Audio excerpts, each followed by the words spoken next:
بیا هم سلامونه لیدونکو هیلهمن یم چې روغ جوړ به یاست. په نننۍ ویډیو کې مونږ وایو چې څنګه کولی سو چې په پاور بی آی ډیسکټاپ کې د یو ډیټا سیټ هغه سورس چینج کو. کله چې په مونږ سره په یو فولډر کې یو ډیټا سیټ ایښی وي، یو ډیټا ایښی وي، یو ډیټا فایل ایښی وي او دغه سورس مونږ چینج کول غواړو او یا هم هغه فایل دغه فولډر څخه ډیلیټ سوی وي او هغه فایل هغه ډیټا سیټ چې مونږ په پاور بی آی ډیسکټاپ کې اوپن کړی وي او په هغه باندې مونږ خپل اپریشن یا اجرات ترسره کوو او غواړو چې هغه سورس یې چینج کو. نو مونږ په دې ویډیو کې وایو څنګه کولی سو هغه دغه ډیټا سورس چینج کو او یا ځینې مشکلات په پاور بی آی کې د ډیټا سیټ سره په دې برخه کې راځي چې مونږ یو فایل په پاور بی آی ډیسکټاپ کې یو ډیټا سیټ ته رینیم کړی وي، اما کله چې بیا په هغه باندې مونږ بل ځای کې سیو کوو او یا نور اپریشن ور باندې اجرا کوو، بیا دغه هغه کوم کارونه چې دي هغه مخ نه وړل کېږي په دې خاطر چې اصلا کې دغه ډیټا سورس د ډیټا سیټ سورس چینج کړی ده. نو مونږ به وایو چې په دې ویډیو کې څنګه کولی سو دغه ډیټا سیټ سورس پیدا کو او یا هم بیرته هغه خپل ډیټا سیټ ته خپل سورس دغه کوم اساین کو. نو که چېرته تاسو هغه ډیټا سیټ چې تاسو په پاور بی آی کې د خپل پریکټس لپاره ور باندې کار کوئ، زه به د هغو ډیټا سیټ لینک د دې ویډیو په ډسکرپشن بخش کې تاسو سره شریک کړم. تاسو کولی شئ چې زما له ګوګل ډرایو څخه څنګه وکړئ ډاونلوډ کړئ. دغه زما دلته ما درته ایښی دی ډیټا را ډیټا په نامه دی، د دې ځای څخه کولی شئ څنګه وکړئ اکسس ورته ولرئ او ډاونلوډ یې کړئ. کله چې تاسو د ډرایو ته راسئ او هغه فایل مو اوپن کو نو تاسو سره به ډیټا سیټ تاسې اوپن سي. په دلته به راسئ په فایل باندې به کلیک وکړئ، فایل کې بیا ډاونلوډ باندې کلیک وکړئ. په ډاونلوډ کې تاسو که پی ډي اف ډول یې ډاونلوډ کوئ او یا که ایکسل بڼه یې ډاونلوډ کوئ یا که سی اس وي بڼه یې ډاونلوډ کوئ، بیا کولی شئ تاسو مخته ولاړ شئ.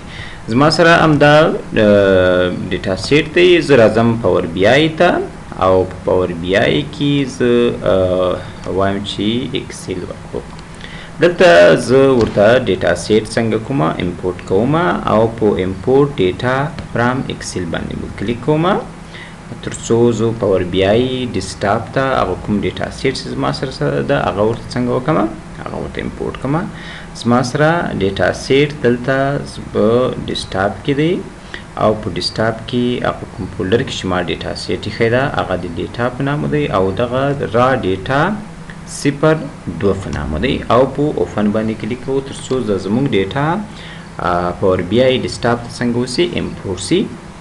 مونږ مخکې ویډیوګانې کې د پاور بی آی ډیسکټاپ او د پاور بی آی کیوري ایډیټر په اړه باندې معلومات درکړي وو چې پاور بی آی ډیسکټاپ کوم کارونه ترسره کوي او په ډیټا کې د ډیټا ټرانسفرمیشن لپاره یا د ډیټا کلینینګ لپاره یا د انالیسیس لپاره یا د ویژوالایزیشن لپاره مونږ باید پاور بی آی ډیسکټاپ کې کار وکړو او یا هم که په کیوري ایډیټر کې کار وکړو. نو که چېرته تاسو د دې په اړه نور زده کول غواړئ، زما په تېرو ویډیوګانو کې کولی شئ چې زما په یوټیوب چینل کې د پاور بی آی ډیسکټاپ سریز تعقیب کړئ او هغلته کولی شئ چې ټولو ویډیوګانې سټپ بای سټپ وکتلی شئ. نو دلته راځئ زموږ سره اوس هغه کوم ډیټا چې مونږ امپورټ کوو پاور بی آی ډیسکټاپ ته هغه دلته زموږ څخه راځي او دلته مونږ ورته دا فایل څنګه وکړو سلیکټ کوو. دلته چې کله سلیکټ کړو نو دلته هغه سیل ډیټا چې دی زموږ سره راځي. په نورو ویډیوګانو کې ما د لوډ او ټرانسفرم ډیټا په اړه تاسو سره وضاحت درکړی، کولی شئ چې زما د پاور بی آی ډیسکټاپ سریز وګورئ.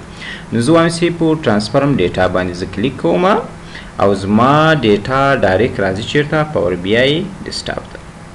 پاور بی آی ډیسکټاپ ته راځي او که غواړو چې موږ په هغه باندې نور اپریشن اجرا کړو او په یو کې موږ ډیټا کلینینګ وکړو او هغه ډیټا موډلینګ په هغه کې وکړو. نو بیا ما هم درته ویلي وو چې په هغه کې بیا موږ پاور بی آی کیوري ایډیټر ته ورسو.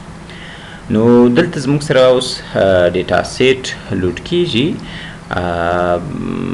دینه مخکې چې ډیټا سورس ډیټا سیټ پاور بی آی کیوري ایډیټر ته امپورټ سي، موږ ویډیو په دې باندې وایو چې څنګه کولی شو چې د یو ډیټا سیټ سورس چینج کو او یا هم هغه مخکینی سورس چې کوم تاسو ساين سوی دا په کې تغیرات راولو. نو دلته زموږ سره ډیټا امپورټ کیږي پاور کیوري ایډیټر ته. نو دلته په دې برخه کې موږ مختلفي لارې لرو. په دې برخه کې به زه تاسو ته څلور عموما طریقې وښیم چې څنګه کولی شو یو دې ډیټا سیټ سورس چینج کړو. لومړی خو دا طریقه دی چې چېرته ما دلته دې ته نوم چې ما ورکړی ده چې را ډیټا 02. نو دلته راځم زه لومړی کولی سم چې د نیو ډیټا یا د ډیټا سورس لارې باندې کلیک کوم. دلته دغه باندې چې زه کله کلیک وکم زما سره یو بله وینډو خلاصیږي چې په هغه باندې لیکلی سي چینج سورس. دې باندې چې زه کلیک وکم تاسو وړي ډایرکټ دلته راولي. دغه ته وایي چې ستاسو دا را ډیټا په دې ځای کې تاسو سره موقعیت لري که نه، کولی شئ تاسو څنګه وکړئ هغه ورته چینج کړئ. دلته زه اوس که چېرته تاسو غواړئ چې هغه ډیټا په بل ځای کې نو په براوز باندې کلیک وکړئ هغه چینج کولی شئ. صحیح ده.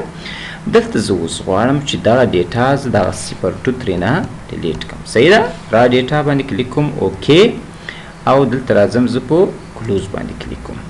اوس په ډیټا کې کوم ډیټا سیټ کې یا په ټیبلر ډیټا کې چې زموږ سره دلته په پاور کیوري ایډیټر کې د کوم تغیرات نه دي راغلي. اما که چېرته زه دا ریفریش کړم زموږ سره به دلته یو د ایرر میسیج راکړي. دا په دې معنا چې ستاسو کوم ډیټا سورس چې دی چې تاسو له کنکشن ورکړی و هغه څنګه سوی ده تغییر سوی ده، په هغو کې تغیرات راغلي دي. په دې خاطر باندې دی ورته اوس اکسیسیبل نه دي. نو موږ وایو چې په دې کې بیرته که غواړو چې هغه څنګه وکړو جوړ کړو. نو موږ راځو چې ډیټا سورس ته په دې باندې کلیک کوو او موږ ورته وایو چې هغه موږ ته څنګه وکړه پخوانی ډیټا سورس بیرته موږ ته راوړو. راځم براوز باندې کلیک کوم او یا هم دلته ایډیټ کوم. زه وایم چې هغه ډیټا سورس چې ما سره مخکې په کوم یا په اوس کوم نامو باندې دی هغه ډیټا سورس زه بیرته څنګه وکړم اکسس پیدا کوم تر څو بیرته له پاور کیوري ایډیټر سره زه کنکشن ورکړم. اوکې او کلوز باندې کلیک کوم. تر اوسه پورې په دې کې کوم تغیرات نه دي راغلي او زه په ریفریش باندې کلیک کوم. کله چې زه په ریفریش باندې کلیک وکړم زما ډیټا سیټ بیرته څنګه کېږي اپډیټ کېږي او موږ کولی شو چې هغه خپل اپریشن پې مخکې یوسو. یوه طریقه خو دا سوه. بل کولی شو چې موږ دلته په دې رایټ سایډ کې یا په راسته طرف کې موږ کولی شو چې په دې سیټینګ اپشن باندې آیکن باندې موږ کلیک وکړو او موږ وایو چې د دې ډیټا سیټ موږ څنګه کوو سورس چینج کول غواړو. دلته موږ ورته وایو چې دا راته ټول څنګه وکړه ډیلیټ کا په اوکې باندې کلیک وکړو. زموږ سره بیا هم دلته څنګه وکړو ایرر راغی. نو موږ وایو چې یا زما سره بیرته راسه زه غواړم چې هغه مخکینی کوم سورس چې دی چې هر چېرته دی ایښی که په هر فولډر کې وي که په هر ډرایو کې وي که هر نوم ورکړی په باندې کلیک کوو سلیکټ کوو او یا که چېرته تاسو سلیکټ کول نه غواړئ هغه کوم تاسو ته نیم چې د ډیټا سیټ معلوم وي هغه دلته ورکړئ. کولی شئ چې تاسو هم بیرته وکړئ چې وکړئ اکسس ورته پیدا کړئ. دا زموږ سره راځي بیرته دلته ریفریش کوو او کوم ډیټا چې ډیټا سورس چې زموږ سره ده موږ هغو ته بیرته اکسس پیدا کولی شو په اسانۍ سره او یا هم دلته انتخاب کړئ.